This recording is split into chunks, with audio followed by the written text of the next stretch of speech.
Hello guys, welcome back to my channel. Mayam ngasi video sidi mayam room tour tawagi video oidoine ado ngasi do mayam na room tour tawbiro habado ngasi di room tour tawzara age ado mayam akoi gi yum jamda thiye adoi tarsu yumu nungai ba leibada te khoi hadi yum haibisi du tong alma power ma chele bako atopa phaja pham da phaja ka da leiru tarsu yum da hanjalaba kanda yum da fawo feeling duga phaja leiru phaja ka traga phaja mi ama yum da leiru hom duga thina khene ha ta yum sine na nungai ba do oi bako aduga dunia ado aigi room je tang yam tour tawzarake aigi yum akoi bisi tawrakiroige kai akoi yum sa dri ko dona yum sa ka do na fazana tawrake yum se akoi ba je kan di yum da legande mai thabak ki posting da chatpani na ko yum sabi di yum sabai du chena ba pochai leiba sang mukhot pa yam taka oidana aduna khoi di nupa ju khoi naw pa macha hatang obini nupa ju phasana nupa leitabina ko baba na yum da leiraga phasena tawdadi tabina baba na retire or kan oina phasena sarajina hoji phoi sadribo ko adugi aigi room tong oina mayam da tour tawzara age ado mayam room tour tawdrimang da mayam da wa khar thamjaramge mamangi iPhone aina iPhone lai haibagi video do aduda comment ama khaklai bako aingon na yamna nungaitaba aigi mind disturb oiba aduga khawde khorang khoisang ba adu yam thina nungaitaba yam thina pue mayam ko sigi comment je atopa comment haidi nangi yado thiye nangi na tondo thiye nang sak thiye haibadi ai ka shum khande ba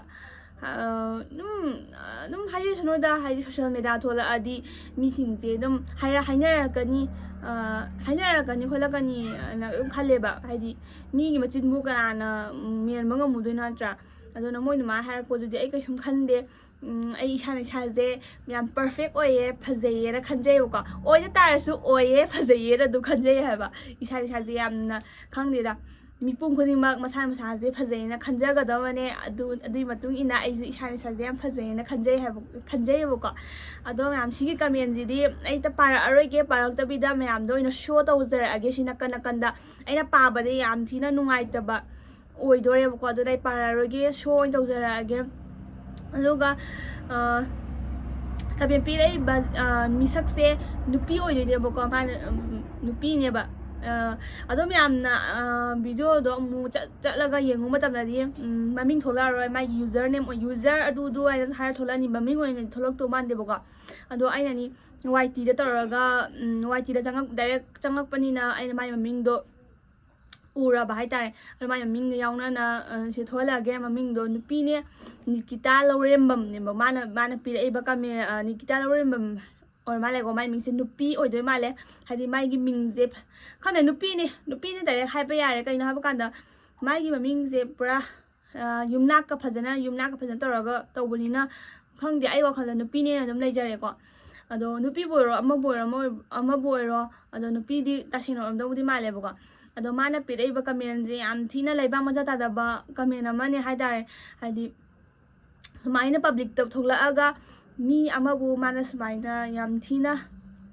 chaokhattaba leiba maja ta da ba yam downward oiba wanga sangang ne ba mana ngangi je mai wanga sangang sina diko mase lairiki mangal phangdaba lairik lesu haitaba amo oirangani boko maje lairiki e bo karino je khangdaba misak amo oirangani boko maje aduga ai ta sengna yam ngang diam ngangninge adu tarasu mimana da bine na khandoge na ju khalle aduga aina ko sida haire ise mana yeng taradi ayu tumina di leirage di khalambane bako ado tumina leibada yamna pharoida ba ama ore aina tumina legi taradi khara id atoba mi taru madi pangai hairi pangai haba ya mi nupi ni ka khangi ba yai na ko ai sim di pakhum pijara ke na khalaga pirak pane bako magi comment je yam thina aina hai hini ai khangde na atopa asukoi ba comment piration ji smaina na pirak pa yaudre aluga mai comment ji ni am sathina kai haini ai hai hini yam sathina download oi ba nupi mu orangani ma je leiroi haitaba nupi morgani duna bom public ta asumba comment mi amada asumba comment pige na khala isi magi makok do santhinga ta ngai mani bu ko adu haininge asigi nupi Nikita lorem ma jinu ma nupi mu oraga ko kasho phaba mi am su ora maro mana public ta sumba hewa ta sinai jina sumba hewa ta sinai sinai di ma je kasho phaba mi am di ora maro bu ko adu haraga mayam ai sitang harage hadi sitang harage mayam ai ngakning madi am lay thamoi nung sida ko ai ngakning madi am lay adu tar su ai ngangaroge ai nang je ba je karma bisak mo haibado tang aina khangde ai kai haiduno ai jam haininge ado ai kai kamaina tawraga haiduno ai khangdre aina phawdumdi aina phawba khara do di khangalage na harakpane aroibo aina Nikita loremam da hainingbadi ko na aigi video ko yening tradi geng biganu nang na ai nang kanano karino khangbasu natte aduga hoi nangi ngasi nangna pireba comment sida budi phanyam khangba ngame nang zikar mamidano haibado aduga nangna aise phajana karino khangba natte aduna nangna aise yening daba ordardi ai channel je changa yengbiganu adu haige adu yara se mayam se ai yare ai na hainingba khara haire mayam dogo ai si comment sidi yam thina kana tawudo oirebo ko ai atai comment da nongta sumaina atopma mayam ya haidi yagi natongi du sakki harapadu ai kam darkata de sakthi khole ya thina do thi khole de ai darkata de bangonda ai isan je yam thina confidence laina dum khanjabani no ko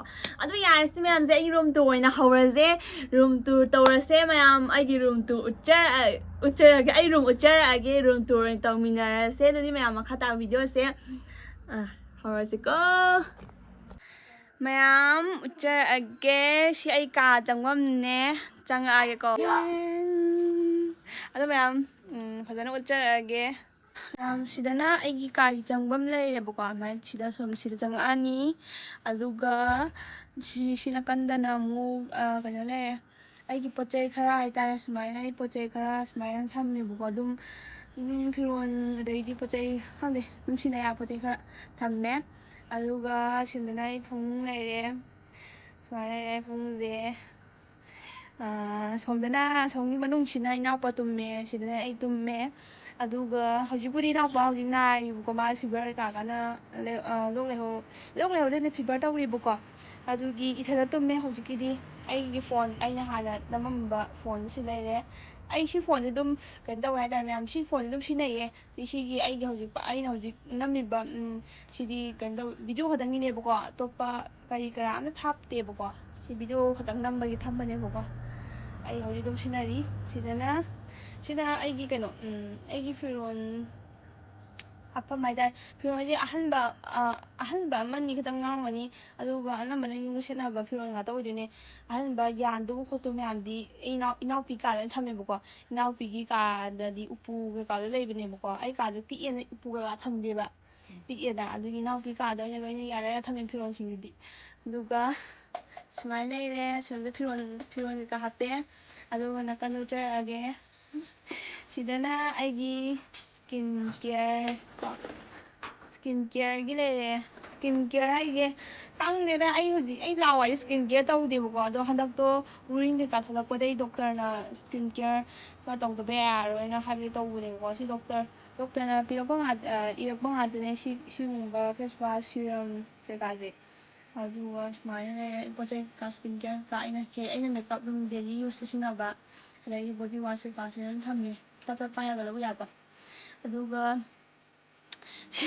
si makasina aigi shampoo ka aduga kaino aido yam toina nagaleba lok yam toina thungaleba dugi ai sumaina guli sumaina layer thamda yadebo ko aduga sisune ai macha yam toina tawgaleba adu sisi tum ai inakta lapthoktabido inakta thambeba ai si mi thadokpa yadra tare sigi guli se sisiga di thadokpa sunga yadra inakta thambedo toina tawganbagi ko aduga somdana ai sina mingsenje ai emergency ora kana yengnaba ai kada ma thamjari ne ba mapan lamda leibako ado ai emergency oina na thamya da ba na aduga mingsen leire ꯀꯩꯝ ꯂꯩꯇꯦꯗ ꯁꯤꯗꯗꯤ ꯑꯩꯒꯤ ꯏꯅꯥꯎꯄꯥꯒꯤ colours ꯂꯩꯔꯦ, ꯑꯩꯒꯤ ID card, ꯀꯣꯂꯦꯖꯀꯤ ID card ꯂꯩꯔꯦ, ꯁꯝꯆꯦꯠ ꯑꯃ ꯊꯝꯖꯤꯜꯂꯦ ꯏꯃꯥꯔꯖꯦꯟꯁꯤꯒꯤ ꯑꯗꯨ ꯂꯩꯔꯦ ꯊꯝꯖꯤꯟꯈ꯭ꯔꯁꯤ. ꯑꯗꯨꯒ ꯁꯤꯗꯅ 이싱 ꯂꯩꯔꯦ. 이싱ꯁꯦ ꯑꯩꯗꯣ ꯀꯩꯅꯣ ꯇꯧꯕ, 이싱ꯁꯦ ꯊꯛꯄ ꯍꯦꯛꯇ ꯀꯥꯎꯒꯜꯂꯦꯕ. ꯑꯗꯨꯅ ꯅꯨꯡꯗꯥꯡ ꯇꯨꯝꯃꯝꯗꯥꯏꯗ ꯍꯥꯜꯂ ꯊꯝꯗꯣꯏꯅꯦ ꯑꯌꯨꯛꯇ ꯊꯛꯅꯕꯅꯀꯣ. ꯑꯗꯨꯒ ꯁꯨꯃꯥꯏꯅ ꯂꯤ ꯑꯣꯏꯇꯥꯔꯗꯤ ꯎꯁꯨ ꯎꯔꯒ ꯊꯛꯅꯤꯡꯉꯦꯗꯅ ꯑꯗꯨ ꯊꯝꯕꯅꯦꯕꯀꯣ. ꯑꯗꯨꯒ ꯁꯤꯒꯤ ꯃꯛꯁꯤꯅ ꯌꯥꯝ ꯁ꯭ꯄꯦꯁꯦꯜ ꯑꯣꯏꯕ ꯆꯤꯆꯦꯅ ꯄꯤꯕꯤꯔꯛꯄꯅꯦ. ꯅꯨꯡꯁꯤꯗ꯭ꯔꯥ? ꯑꯁꯤ ꯌꯥꯝ ꯅꯨꯡꯉꯥꯏꯕ, ꯂꯥꯏꯔꯤꯛ ꯄꯥꯕ ꯀꯥꯟꯗ ꯆꯥꯒ ꯊꯛꯑꯒ ꯊꯛꯄ ꯅꯨꯡꯉꯥꯏꯕ ꯃꯛꯅꯦ. ꯏꯅꯥꯛꯇ ꯑꯗꯨꯝ ꯊꯝꯃꯦ ꯁꯤꯁꯦ ꯑꯃ ꯅꯨꯡꯉꯥꯏꯕꯒꯤ. ꯑꯗꯨꯒ ꯁꯤꯗꯅ ꯑꯩꯒꯤ ꯂꯥꯏꯔꯤꯛ ꯂꯩꯔꯦ. ꯑꯩ ꯂꯥꯏꯔꯤꯛ ꯂꯣꯏ ꯊꯝꯗꯦꯕꯀꯣ. ꯑꯩꯅ ꯍꯧꯖꯤꯛ ꯀꯔꯦꯟ ꯑꯣꯏꯅ ꯄꯥꯕꯁꯤꯡꯗꯣ ꯉꯥꯛꯇꯅꯦꯕꯀꯣ. ꯁꯨꯃꯥꯏꯅ ꯀꯔꯦꯟ ꯑꯣꯏꯅ ꯄꯥꯕꯁꯤꯡ ꯈꯛꯇꯪ ꯊꯝꯃꯦ ꯁꯤꯗꯗꯤ. ꯑꯗꯨꯒ ꯁꯣꯝꯗ ꯂꯥꯛꯑꯒꯅ ꯑꯩꯒꯤ ꯀꯣꯂꯦꯖꯀꯤ ꯕꯦꯒ ꯂꯩꯔꯦ. ꯑꯗꯨꯒ ꯁꯤꯗꯅ ꯏꯅꯥꯎꯄꯥꯒꯤ ꯕꯦꯒ ꯂꯩꯔꯦ, ꯏꯅꯥꯎꯄꯥꯒꯤ ꯂꯥꯏꯔꯤꯛ ꯂꯥꯏꯁꯨ ꯂꯩꯔꯦ. ꯁꯤ ꯆꯧꯀ꯭ꯔꯤꯁꯦ, ꯑꯩꯅ ꯆꯧꯀ꯭ꯔꯤ ꯊꯝꯃꯤꯁꯦ ꯀꯩꯅꯣ ꯇꯧꯅꯦꯕ. ꯁꯤ ꯆꯧꯀ꯭ꯔꯤꯁꯦ ꯌꯥꯗ꯭ꯔꯕꯅꯤ, ꯃꯤ ꯐꯝꯅꯕꯗ ꯀꯩꯁꯨ ꯌꯥꯔꯔꯣꯏꯗꯕ ꯆꯧꯀ꯭ꯔꯤꯅꯦꯕ. ꯑꯗꯨ ꯂꯥꯏꯔꯤꯛ ꯀꯩꯀꯥ ꯊꯝꯅꯔꯗꯤ ꯇꯦꯕꯜꯗꯅ ꯐꯖꯅ ꯍꯥꯡ ꯊꯝꯃꯁꯤ, ꯂꯥꯏꯔꯤꯛ ꯂꯥꯏꯁꯨ ꯀꯩꯀꯥ ꯄꯥꯕꯁꯨ ꯅꯨꯡꯉꯥꯏꯅꯕꯅꯀꯣ. ꯑꯗꯨꯒ ꯁꯣꯝꯗꯗꯤ ꯀꯩꯝ ꯂꯩꯇ꯭ꯔꯦ. ꯑꯗꯨꯒ ꯑꯩ ꯃꯌꯥꯝ ꯔꯨꯝ ꯇꯨꯔ ꯇꯧꯕꯁꯦ ꯍꯩꯇꯦ ꯍꯥꯏꯕ. ꯑꯍꯥꯟꯕꯅꯤꯅꯀꯣ ꯑꯩ ꯀꯃꯥꯏꯅ ꯍꯥꯏꯗꯣꯏꯅꯣ ꯈꯪꯗꯦ ꯍꯥꯏꯕ. ꯑꯗꯣ ꯌꯦꯡꯁꯤ. ꯁꯨꯃꯥꯏꯅ ꯂꯩꯔꯛꯑꯦꯀꯣ, ꯁꯨꯃꯥꯏꯅ ꯑꯗꯨꯝ ꯂꯩꯔꯛꯑꯦ. ꯑꯗꯨꯒ ꯑꯩꯅ ꯌꯥꯝ ꯇꯣꯏꯅ ꯀꯦꯃꯦꯔꯥ ꯅꯝꯐꯝ, ꯑꯩꯈꯣꯏ ꯃꯥ ꯑꯩꯈꯣꯏ ꯕꯥ ꯃꯨꯛꯕꯥꯡ ꯇꯧꯐꯝ, ꯃꯨꯛꯕꯥꯡ ꯆꯦꯂꯦꯟꯖ ꯇꯧꯐꯝ, ꯏꯅꯥꯎꯄꯤꯒ ꯆꯦꯂꯦꯟꯖ ꯇꯧꯐꯝ ꯀꯩꯀꯥꯗꯣ ꯌꯥꯝ ꯎꯠꯆꯔꯛꯑꯒꯦ. ꯁꯤ ꯂꯩꯔꯦ. ꯁꯤꯁꯤꯅ ꯀꯩꯅꯣ ꯂꯩꯔꯦ, ꯁꯤ ꯇꯦꯕꯜ ꯂꯩꯔꯦꯀꯣ. ꯁꯤ ꯇꯦꯕꯜꯁꯦ ꯑꯩꯅ ꯑꯗꯨꯝ ꯈꯥꯂꯤ ꯊꯝꯃꯝꯕꯅꯦ. ꯍꯥꯏꯗꯤ ꯆꯦꯂꯦꯟꯖ ꯀꯩꯀꯥ ꯇꯧꯕꯗ ꯆꯦꯂꯦꯟꯖ ꯀꯩꯀꯥ ꯇꯧꯕꯗꯀꯣ ꯊꯥꯡꯗꯣꯛ ꯊꯥꯡꯖꯤꯟ ꯇꯧꯕꯗ ꯅꯨꯡꯉꯥꯏꯅꯕꯅ ꯁꯤ ꯑꯗꯨꯝ ꯊꯝꯃꯕꯅꯦ. ꯑꯗꯨꯝ ꯊꯥꯡꯗꯣꯛ ꯊꯥꯡꯖꯤꯟ ꯇꯧꯅꯗ꯭ꯔꯦꯗꯅ. ꯑꯗꯨꯒ ꯁꯨꯃꯥꯏꯅ ꯑꯩꯅ ꯐ꯭ꯂꯤꯞꯀꯥꯔꯠꯇꯒꯤ ꯋꯥꯜꯄꯦꯄꯔ ꯆꯦꯟꯕꯅꯦꯕꯀꯣ. ꯋꯥꯜꯄꯦꯄꯔ ꯆꯦꯜꯂꯒ ꯁꯨꯃꯥꯏꯅ ꯅꯞꯁꯟꯕꯅꯦ. ꯑꯗꯨꯒ ꯑꯩꯅ ꯇꯦꯕꯜꯁꯤꯁꯨ ꯐꯖꯅꯕꯅ ꯅꯞꯁꯟꯕꯅꯦ. ꯁꯤꯗ ꯑꯗꯨꯝ ꯐꯝꯃꯒ ꯁꯤꯗ ꯐꯝꯃꯅꯤꯀோ. ꯁꯤ ꯐꯝꯕꯗꯤ ꯀꯩꯅꯣꯝ ꯑꯗꯨꯝ ꯊꯥꯔ ꯐꯛꯂꯒ ꯑꯗꯨꯝ ꯊꯥꯔ ꯐꯤꯔ ꯑꯃ ꯊꯥꯔꯒ ꯁꯤꯗ ꯐꯝꯃꯦ. ꯑꯗꯨꯒ ꯁꯤꯗ ꯐꯖꯅ ꯁꯤꯗ ꯄꯤꯗꯣ ꯅꯝꯕꯅꯦ. ꯑꯗꯨꯒ ꯁꯤ ꯃꯈꯥꯗꯅ ꯑꯩꯒꯤ ꯀꯩꯅꯣ ꯂꯩꯔꯦ, ꯈꯣꯡꯎꯞ ꯀꯩꯀꯥ ꯂꯩꯔꯦꯕꯀꯣ. ꯑꯩꯅ ꯇꯣꯏꯅ ꯎꯞꯅꯕ ꯇꯣꯡꯅꯕ ꯈꯣꯡꯎꯞ ꯉꯥꯛꯇ ꯊꯝꯃꯦ. ꯑꯇꯣꯞꯄꯈꯩꯗꯤ ꯁꯣꯝꯗ ꯑꯩꯈꯣꯏ ꯏꯅꯥꯎꯄꯤ ꯀꯥꯗ ꯂꯣꯏꯅ ꯊꯝꯃꯦꯕꯀꯣ. ꯏꯅꯥꯎꯄꯤ ꯀꯥꯗ ꯈꯔ ꯆꯥꯎꯋꯦꯕꯀꯣ. ꯑꯗꯨ ꯏꯅꯥꯎꯄꯤ ꯀꯥꯗ ꯂꯣꯏꯅ ꯊꯝꯃꯦ. ꯁꯤꯅ ꯑꯩꯅ ꯇꯣꯏꯅ ꯁꯤꯖꯤꯟꯅꯕ ꯉꯥꯛꯇꯪ ꯊꯝꯃꯦꯕꯀꯣ. ꯑꯩ ꯀꯥꯁꯦ ꯈꯔ ꯄꯤꯛꯑꯦꯕꯀꯣ, ꯑꯗꯨꯒꯤꯅꯦ.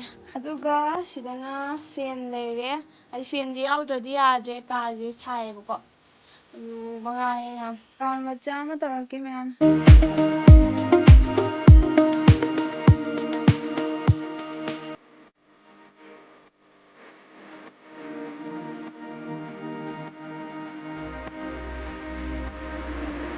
ꯑꯗꯨꯒ ꯃꯌꯥꯝ ꯃꯊꯛ ꯑꯣꯏꯔꯝꯒꯤꯔꯣꯀꯣ. ꯐꯖꯅ ꯁꯨꯃꯥꯏꯅ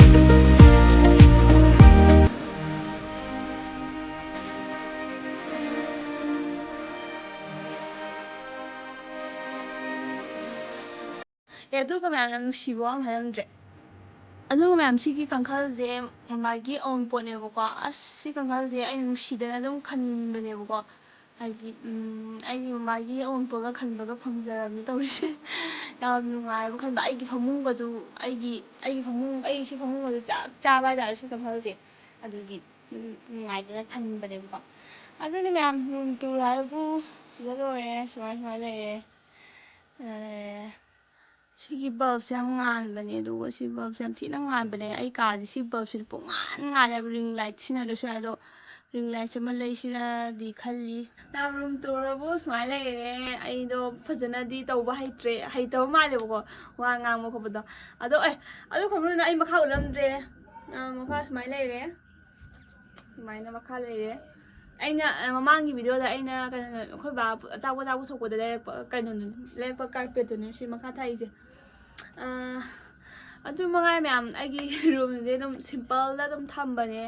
ꯑꯗꯨꯝ ꯑꯩꯒꯤ ꯑꯗꯨꯝ ꯀꯩ ꯍꯥꯏꯅꯤ, ꯑꯩꯒꯤ ꯑꯗꯨꯝ ꯗꯦꯂꯤ ꯁꯤꯖꯤꯟꯅꯗꯕ ꯄꯣꯠ ꯆꯩ ꯈꯛꯇꯪ ꯑꯣꯏꯅ, ꯃꯔꯨ ꯑꯣꯏꯕ ꯗꯦꯂꯤ ꯁꯤꯖꯤꯟꯅꯗꯕ ꯄꯣꯠ ꯆꯩ ꯈꯛꯇꯪ ꯑꯣꯏꯅ ꯐꯖꯅ ꯊꯝꯃꯦꯕꯀꯣ. ꯑꯇꯣꯞꯄ ꯀꯥꯗꯨꯗꯤ ꯏꯅꯥꯎꯄꯤ ꯀꯥꯗ ꯑꯣꯏꯅ ꯂꯣꯏ ꯊꯝꯃꯦ. ꯏꯅꯥꯎꯄꯤ ꯀꯥꯗꯅ ꯍꯦꯟꯅ ꯆꯥꯎꯕꯒꯤ ꯎꯄꯨꯁꯨ ꯑꯝꯇ ꯊꯝꯗꯦ. ꯍꯥꯏꯗꯤ ꯃꯔꯨ ꯑꯣꯏꯕ ꯈꯔ ꯑꯗꯨꯝ ꯑꯩꯅ ꯌꯥꯝ ꯇꯣꯏꯅ ꯁꯤꯖꯤꯟꯅꯕ ꯑꯣꯏꯅ ꯊꯝꯃꯦ ꯍꯥꯏꯇꯥꯔꯦ. ꯑꯗꯨꯗꯤ ꯃꯌꯥꯝ ꯑꯩꯒꯤ ꯔꯨꯝ ꯇꯨꯔꯁꯦ ꯃꯌꯥꯝ ꯀꯝꯗꯧꯒꯦ ꯍꯥꯏꯕꯗꯣ ꯃꯌꯥꯝ ꯀꯃꯦꯟꯗ ꯍꯥꯏꯕꯤꯔꯝꯃꯣ. ꯑꯗꯨ ꯍꯥꯏꯔꯒ ꯃꯌꯥꯝ ꯂꯣꯏꯁꯤꯜꯂꯒꯦ ꯃꯌꯥꯝ 30K ꯁꯕꯁꯀ꯭ꯔꯥꯏꯕꯔ ꯌꯧꯗꯣꯔꯕꯅꯦ ꯃꯌꯥꯝꯁꯨ ꯁꯣꯏꯗꯅ ꯌꯧꯍꯟꯕꯤꯔꯣ ꯑꯗꯨ 30K ꯁꯕꯁꯀ꯭ꯔꯥꯏꯕꯔ ꯌꯧꯕꯒ ꯃꯌꯥꯝ ꯑꯅꯧꯕ Q&A ꯑꯃꯨꯛ ꯇꯧꯁꯦ Q&A ꯁꯤꯟꯖꯔꯛꯀꯦ ꯑꯗꯨꯒ ꯃꯌꯥꯝ 50K ꯁꯕꯁꯀ꯭ꯔꯥꯏꯕꯔ ꯌꯧꯔꯀꯥꯟꯗ ꯑꯃꯨꯛ ꯒꯤꯐ ꯑꯋꯦ ꯇꯧꯖꯔꯛꯀꯦ 30Kꯗꯅ Q&A ꯇꯧꯔꯁꯦꯕꯀꯣ ꯑꯗꯨꯒ 50Kꯗ ꯑꯃꯨꯛ ꯒꯤꯐ ꯑꯋꯦ ꯇꯧꯖꯔꯛꯀꯦ ꯑꯗꯨ ꯍꯥꯏꯔꯒ ꯃꯌꯥꯝ ꯚꯤꯗꯤꯑꯣꯁꯦ ꯁꯠ ꯂꯣꯏꯁꯤꯟꯖꯔꯒꯦ ꯃꯌꯥꯝꯅ ꯑꯩꯒꯤ ꯔꯨꯝ ꯇꯨꯔꯁꯦ ꯅꯨꯡꯉꯥꯏꯕꯤꯔꯗꯤ ꯁꯕꯁꯀ꯭ꯔꯥꯏꯕ ꯂꯥꯏꯛ ꯇꯧꯕꯤꯔꯝꯃꯣ ꯑꯗꯨꯒ ꯀꯃꯦꯟꯗ ꯑꯩꯒꯤ ꯔꯨꯝꯁꯦ ꯀꯝꯗꯧꯋꯤ ꯀꯃꯥꯏꯅ ꯇꯧꯋꯤ ꯍꯥꯏꯕꯗꯣ ꯃꯌꯥꯝ ꯀꯃꯦꯟ ꯍꯥꯏꯕꯤꯔꯝꯃꯣ ꯑꯗꯨ ꯍꯥꯏꯔꯒ ꯃꯌꯥꯝ ꯚꯤꯗꯤꯑꯣꯁꯦ ꯁꯠ ꯂꯣꯏꯁꯤꯟꯖꯔꯒꯦ ꯕꯥꯏ